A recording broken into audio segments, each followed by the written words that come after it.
In the bustling city of Colossae, a secret was about to unfold that would shake the very foundations of the early Christian church. But this secret, it began with a single desperate act that would change 3 lives forever. His name was Onesimus, a slave, but not just any slave, one who was about to commit an act so dangerous, so unthinkable, that it carried the penalty of death. The Roman Empire showed no mercy to runaway slaves. Yet as dawn broke over the household of Philemon, Onesimus was already gone, and he had taken something with him. What he stole would remain a mystery that scholars would debate for centuries. Money, precious goods, or perhaps something far more valuable. Whatever it was, it sealed his fate. There was no going back now.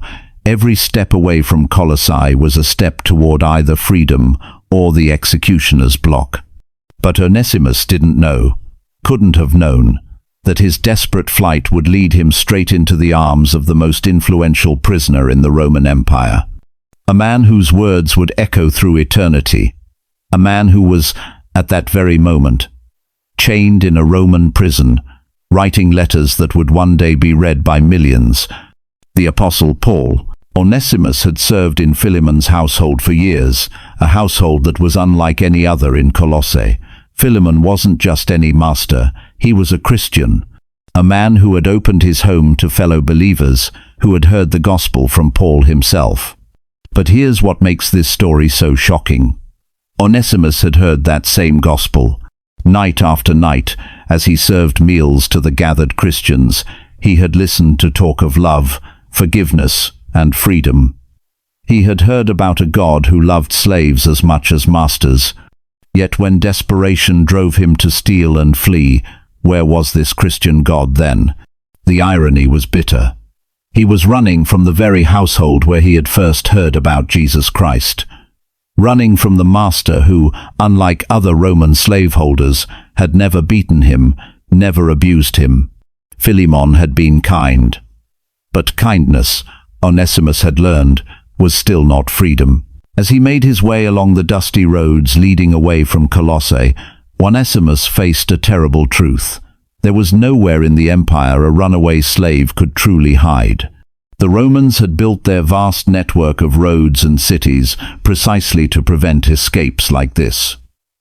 Every city had slave catchers. Every province had governors who would pay handsomely for returned property. Yet something drove him forward. Was it hope, desperation, or perhaps divine providence? Days turned into weeks as Onesimus made his way across the empire. He traveled by night, hid by day, survived on scraps and theft. Every new city brought new dangers, but also new possibilities. And slowly, inexorably, his path led him toward the greatest city in the world, Rome. If you wanted to disappear in the Roman Empire, Rome was the place to do it. 1 million souls crowded its streets, slaves, freemen, citizens, foreigners from every corner of the known world. Here, a runaway slave might just vanish into the masses. But Rome was also where the empire kept its most dangerous prisoners. In a modest house, under constant guard, lived a man whose influence reached across continents. Paul of Tarsus, tentmaker, apostle, revolutionary. A man who had been beaten, shipwrecked, imprisoned, and left for dead, yet somehow continued to spread a message that was transforming the world. How did Onesimus find Paul? The New Testament gives us no details, but we can imagine. Perhaps word spread through the underground networks of slaves and outcasts that there was a Jewish preacher who spoke of freedom. Not just political freedom, but something deeper. Perhaps desperation drove Onesimus to seek out this man he had heard about in Philemon's house. Picture the moment, a runaway slave, hungry and afraid, standing before the apostle who had written, "There is neither slave nor free in Christ Jesus." Paul looked at this young man and saw not a criminal, not a piece of property, but a soul in need of salvation. But here's where the story takes its most dramatic turn. Paul recognized him. You see, Paul had stayed in Philemon's house. He had seen Onesimus serving meals, cleaning rooms, tending to guests. This wasn't just any runaway slave standing before him. This was property belonging to one of his closest friends and ministry partners. The tension in that small Roman house must have been unbearable. Paul faced an impossible choice. Roman law was clear. Harboring a runaway slave was a crime. The right thing to do, the legal thing, was to turn Onesimus in immediately, send him back to face Philemon's justice, which could include brutal punishment or even death. But Paul had spent his entire ministry proclaiming that the old ways were passing away, that in Christ there was no slave or free. Now those words faced their ultimate test. What did Paul do? He kept Onesimus with him. What happened next defied every expectation. The apostle and the runaway slave began to spend their days together in that small house under Roman guard. Paul, who had planted churches across the Mediterranean, now had an audience of one, and that one listener was about to experience a transformation that would reshape his entire existence. Day after day, Paul shared the gospel with Onesimus.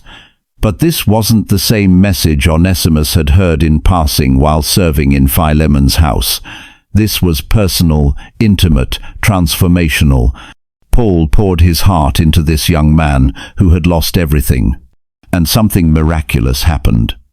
The same message that Onesimus had ignored or dismissed in Colossae now pierced his heart like a sword. He began to understand that the freedom he had been seeking through theft and flight could only be found in surrender. Surrender to Jesus Christ.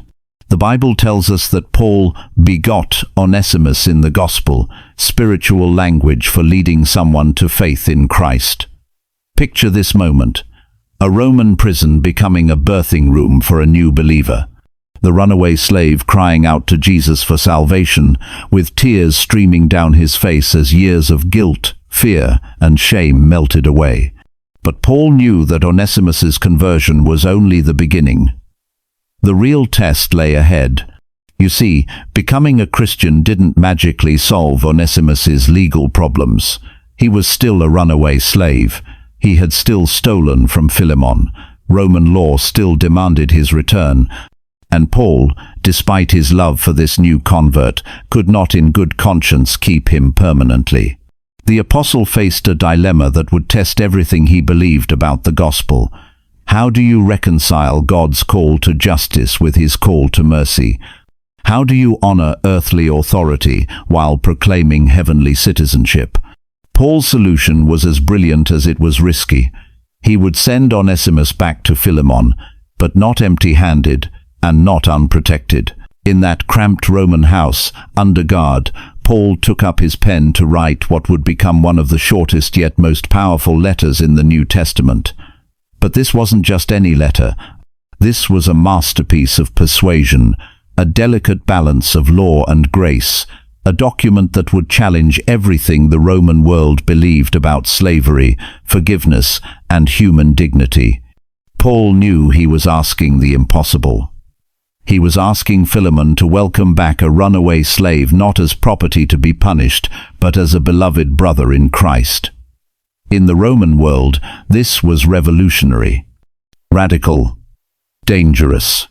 But Paul's letter wasn't just about Onesimus. It was about the power of the gospel to transform relationships, to break down barriers, to create family where there had been only hierarchy. Paul was asking Philemon to demonstrate that the Christian message wasn't just words, but a way of life that could change the world. The letter contains one of the most beautiful examples of mediation in all of literature. Paul essentially offered to pay Onesimus's debt himself, writing, "If he has wronged you at all or owes you anything, charge that to my account." Picture this: the great apostle Paul, himself a prisoner, offering to take on the financial burden of a runaway slave's crimes. It was a living illustration of what Christ had done for humanity, taking our debt upon himself. But Paul's brilliance went even deeper. He filled the letter with subtle reminders of Philemon's own debt to the gospel. He mentioned how Philemon had been saved through Paul's ministry, He reminded him of the love and faith that had marked his Christian walk. Without directly commanding forgiveness, Paul created a moral framework that made any other response nearly impossible. Yet questions remained. Would Philemon receive the letter favorably? Would he welcome Onesimus back as a brother, or would he exercise his legal right to severe punishment? Would the early Christian community prove that their message of love and equality was more than just beautiful words? The day came when Onesimus had to leave Rome. Paul's letter in his hand, Tychicus as his traveling companion, he began the long journey back to Colossae. Every step brought him closer to his former life, closer to the man he had wronged, closer to a reckoning that could end in reconciliation or death. Imagine the thoughts racing through Onesimus's mind as he traveled those Roman roads. He was no longer the same desperate young man who had fled in the darkness months earlier. He was now a believer, a brother in Christ, a man with a new identity. But would Philemon see him that way? Would the Christian master choose grace over law? The Bible doesn't give us the details of what happened when Onesimus returned to Philemon's house. We can only imagine the scene, the runaway slave standing at the door of the home he had fled, Paul's letter in his trembling hands, the shock on the faces of the household, the tense moments as Philemon read Paul's carefully crafted words. But history gives us clues about the outcome. Church tradition tells us that Philemon not only forgave Onesimus but freed him. More than that, Onesimus eventually became a leader in the early church. Some scholars believe he became the bishop of Ephesus, one of the most important positions in the early Christian world. If this tradition is true, then the runaway slave who had stolen from his master became one of the most influential Christian leaders of his generation. It would be one of the most dramatic reversals of fortune in all of human history. But the story of Onesimus is more than just an ancient story of redemption. It's a mirror held up to every age, asking uncomfortable questions about justice, mercy, forgiveness, and human dignity. Paul's letter to Philemon became part of the New Testament, ensuring that Onesimus's story would be told for millennia.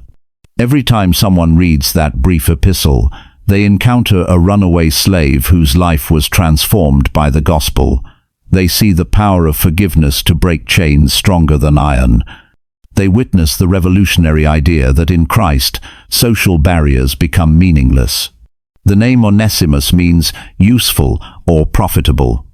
Paul played on this meaning in his letter, noting that Onesimus had once been unprofitable to Philemon, but was now profitable to both master and apostle. It was more than wordplay. It was a profound statement about human transformation. Every person has the potential to become truly useful, truly profitable, no matter how far they have fallen or how much they have failed. The gospel doesn't just forgive, it transforms. It doesn't just pardon, it empowers. It takes the broken and makes them beautiful, the useless and makes them invaluable.